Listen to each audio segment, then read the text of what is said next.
Hello and welcome to episode 7 of this Growth Strategist chat series. I'm delighted to be joined today by Oleg Konovalov. Hi Oleg, how are you? Thank you very much. Hi Simon. I hope it's great to see you. I probably didn't pronounce that perfectly, but near enough, I hope. Absolutely. Don't get me wrong. I exercised on my name for many years, so you've done it well. Thank you. So I'm delighted to meet with you. You're highly accoladed. You're #1 global thought leader in culture, Thinkers 360. You're the #1 global leading coach, Marshall Goldsmith, Thinkers Coach, Thinkers 50. We're both Marshall Goldsmith certified coaches. You're author of numerous books, including Corporate Superpower, Organisational Anatomy, Hidden Russia, Leaderology, and there's a new book coming called The Vision Code, which we'll talk about in a second. So a lot of things to talk about, and we have a couple of connections. We both studied at Durham University in the UK, and the Marshall Goldsmith link. So it's great to meet you. And what I'd like to do, maybe in the first 5 minutes, 3 to 5 minutes, talk a little bit about you, your background, and how you got to where you are today. Oh, thank you, Simon. The thing is, casting myself into my past, well, it's always a great exercise, because it wasn't simple. I came from a very practical background, fishing industry, where every day you're facing something, rough weather, price collapses, or jumping, you're facing everything, all sorts of things. But that's a great story. I lived and worked in a few countries, but mainly Russia and UK. But we all know that the past doesn't define us much. Our future, our craving or what we do for the future defines us most. And what was always for me, what I do so valuable, or what I can do so valuable in my life to make it more meaningful. We're coming to this world and we could see it meaningless. We're making it meaningful. Exactly. And it's a matter of lessons that we learned from the past. Actually, what is a human bio? Is it a number of facts or is it a number of impressions? Would you remember the exact dates? Well, no. It's you can't recall them. But what do you remember? Impressions. What I learned. I'm grateful because I met incredible people in my life. Thanks to them, they helped me to be better. Whether it was a skipper on a fishing boat, phenomenal person, Jack Lilly, for instance, or my research supervisor, Russell Pause, or Marshall Goldsmith, from whom I'm learning every moment. What I learned, we're all trying to be clever. We're all smart these days. But here comes a problem. We're not about to become wise. And I'm grateful for people who helped me to realize this and become wiser. I hope so, at least. And so coming from the country which is not very famous about management leadership, as Russia, for my own surprise, I become one of the best in the world in this. And I'm really grateful for this. This life. And the thing is, if what I'm always saying, if your business affects your personal life, well, it's not good.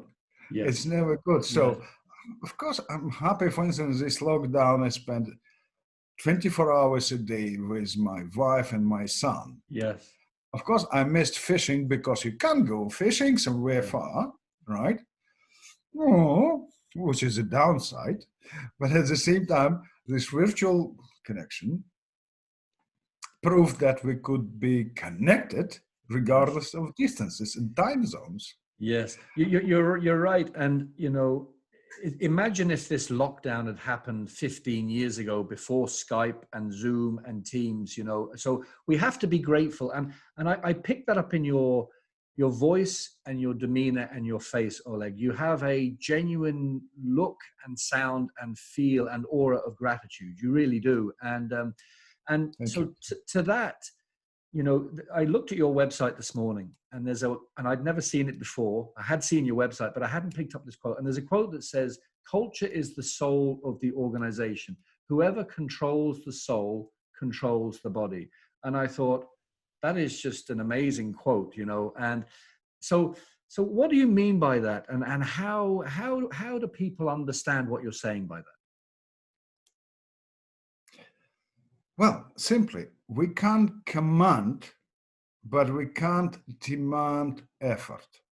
Yes. We can't instruct people, but it's not a matter that they will be really engaged in what they do. Yeah. We love talking about control or whatever. It's hot management topic, control. Yeah. But control is an illusion unless people share that feeling of being responsible for something. Yeah. How we could make people responsible by paper or by job description? Well, yes, they will do it only to a certain level. They assume their pay is worth. Yeah. That's it. So I need really to engage people in acting for a common good or for one goal. Yeah. Actually, in this sense, I see culture as an energy, inner energy of organization. Yes. How do you control? The same as a human, your strengths in your soul. Yeah.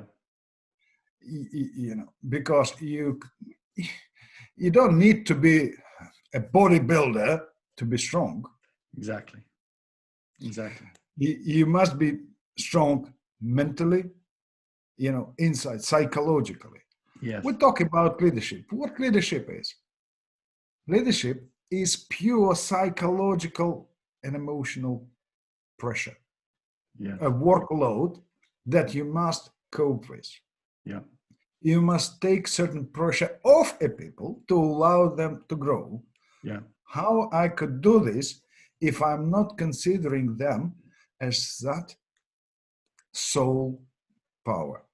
That's so profound, because, you know, during my career, I've been a senior counsel, and I've worked for American multinationals, Dell and Xilinx. And I was also the first CEO for an Alaskan-based indigenous owned business in Australia. And so I've seen good and bad cultures. And I think you're right. And it's a bit like trust. Culture is like trust. We all feel in our gut when we mistrust, when we don't trust something, we feel it in our gut, right? But conversely, it's very hard to actually write down on a piece of paper what trust is. So we feel as human beings when things are not good cultures or when we don't trust, but it's very hard to articulate the opposite, the positive. So that brings me on to the new book that's coming out, I believe, in January. And I think it's called The Vision Code. And we had a chat about this before we started recording, and it sounds to me like a profound book, right? So how much can you share about this upcoming book? It's probably still about my past, which I'm carrying on forward. Yes. I'm a bit of an explorer, and going into new terrains always excites me. Yes. We hardly talk about vision, but you can't create a strong culture without vision. You can't create a strong organization without really strong and compelling vision. You can't attract people to your ideas if you don't have a vision. But we don't have clear understanding so far what vision is. And I took a bit of a challenging task. Very challenging. But it's so exciting. Yes. You know, journey to explore what a vision is. Yes. How it comes, how to construct it, how to create it, how to grow as a visionary leader, because you're about to manage something huge. Yeah. You know, and if it's huge, vision is bigger than you or me, it's bigger than an organization. Yeah. You know, and it's huge. You can't manage it or lead it if you are not a visionary leader yourself. And of course, it's important how to communicate it, and the most important part, how to execute it. Because the truth about vision is in its execution. Yes. And of course, important because vision doesn't have has a dead end. It must be revitalized, also changed, shaped, and grow. Yes, exactly. And I interviewed a lot of great visionaries from across the globe, from US, Canada, Nigeria, India, UK, Russia, Arab Emirates. And I talk with these amazing people. I learn a lot of lessons from them. Yeah. I could say my research data just in a direct wording stands now for about 200,000 words, just a data, of that. But I think I've been on this journey for more than 20 years. I was always curious about this topic because today we are living in a time of leadership blindness. Yes. Because for a few people could say, yes, I have a vision, because the rest are pretenders or even not bothered about it. Yeah. How we could move forward. Yeah. And a vision is some kind of a mastery of thinking which defines our future. Yes. And so evolution. Yes. And if in business or in our personal life, we could have that algorithm, which I came with, this 6-step model, we could change a lot. Wow. We could change a lot. Yes, that's so profound and interesting, because my doing these podcasts, this is the second series. When I started this, I didn't really have a vision, but I had a feeling inside, okay? And but that vision for me has definitely morphed into, there are, all these global gurus and thinkers, and you and Marshall and Sally Helgeson and John Mattone and all these people, fantastic people I've spoken to. And yet there are so many people in the world who are disenfranchised financially or psychologically or confidence-wise. They don't feel that they're confident enough to connect with somebody like you or Marshall or John Mattone or Sally. And so my vision is, in my own way, to try and connect the two, okay? But that was just an initiating vision. And then I had this gut feeling that while I do this, I think this might get picked up by other people. And lo and behold, I now have a radio station here in Ireland, one in the UK, and I'm now in discussion with a similar place in the US, okay? And so I guess what I'm saying is, are there certain visionaries who start a concrete vision through a strong, impulsive gut feeling that's based upon, what's that based upon? What do you think that is? Okay, I will address it a bit differently. Yeah. Because we often assume that vision is a gift, right? Oh, it's came, I got a feeling, I got a calling. No. Vision is a hard work. Vision comes when your conscious awareness reaches its peak. Yes. You have a conscious awareness of something you want to solve and make it real. To solve a problem or make things something different. Correct. But it must be strongly supported by listening, because you listen to people's pain points, by learning, because you must grow and learn how to handle it. Instinct or gut feeling is critical, because we are part of that nature. Yes. And your solution should resonate in you. But vision is an aspiration for the future, which we tend to make a reality today. And therefore, when you start growing, when you start defining it, it grows stronger. Yes. And it doesn't mean that it remain exactly the same every day. No, it grows. And so you must grow with it. Yes, that's if really... you want to grow, your vision will collapse.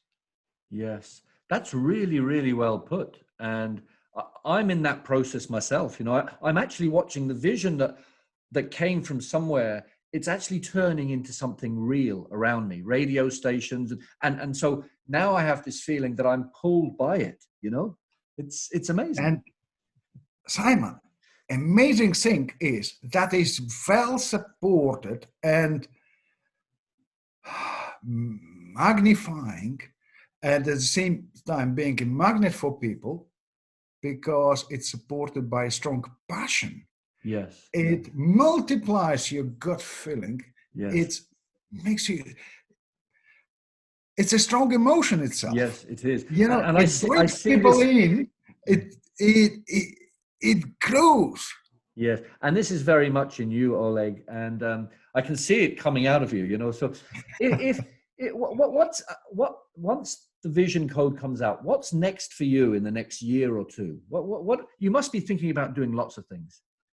Oh yeah. I open, in a good sense, I open a Pandora box. I launched recently Oleg Konovalov Visionary Leadership Coaching Certification course. That is for executives, for government officials, for business coaches, because it's important to grasp. It's a new product in terms of leadership, right? It's one thing. Of course, I'm thinking about the next, I already have like ideas for 2 or 3 next books, because vision is a huge field. Yes.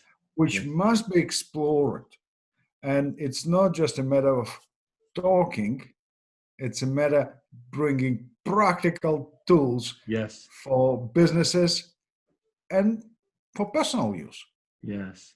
Wow. So your head must be, it's so empowering and so exciting when you have all these projects in mind, and then you get drawn to them. They become real because as the time comes close, you become drawn to them.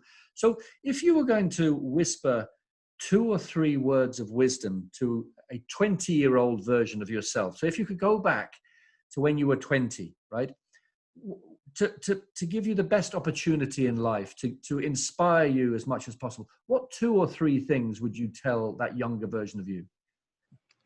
Actually, in my last book, Leaderology, instead of writing the intro, I wrote a letter to myself when I was 30. So it's more or less, it reflects your question. Yes, it does. And what I have learned, don't drag old mistakes into the future. Doing new mistakes in that new future is all right. Yes, but what is bad thing is carrying on old mistakes into the future. Yes. It's one thing. Another thing is, if we want to keep exploring, we wouldn't make our life meaningful, because life is an experiment. It is. You know, think of a simple, I will try this. Even if I will fail, I will keep going and I will make it. You know, one way or another, it will become something solid, pragmatic, real, and valuable for people. Yeah. And so you can't do this on the old mistakes. No, you can't. Yeah. No. Another thing is, vision makes your life meaningful. So don't allow anyone to silence your vision. Yeah. Because there are too many people around who can't cope with that. Yeah. And so they will try to help you to stay away from it. Yes. No, you're right. No. This is you who define what you will do in your life in the best scenario. That's important, I believe. That's so important, and I think you're so right. Life is an experiment. It's there to be grasped. We're not here to be punished. We're here to enjoy, get the most out of this wonderful universe, which gives us so many opportunities. And it's for us to fill that gap, isn't it? With our vision, with our inspiration, with our gratitude, and love as well as a key thing. I mean, the world needs a little bit more love right now. You know, there's 7 billion people on this planet. We're all tiny little specks on this planet. Everybody is equal. And yet I think we all need to bring it back to that reality. So it's been wonderful chatting with you, Oleg. And we'll chat again. I know we will. And how do people find out more about you, your work, and your books and upcoming work? They could visit my website, olegkonovalov.com. Yep. And I'm always adding new articles, new blogs, updates on in my courses or on my books. Yeah. And so they could learn a lot. I'm great about connecting on LinkedIn because I'm posting something all the time, yes. Which could be valuable. Yes. And I'm always open to talk. as I know, and it's been really wonderful. You're such a I can just see that warm smile coming back at me. So it's made my day, you know. So it's wonderful talking with you, and thanks so much. And we'll keep in touch. Thanks, Oleg. Thank you very much, Simon. Thank you. Bye-bye. Bye-bye. Bye.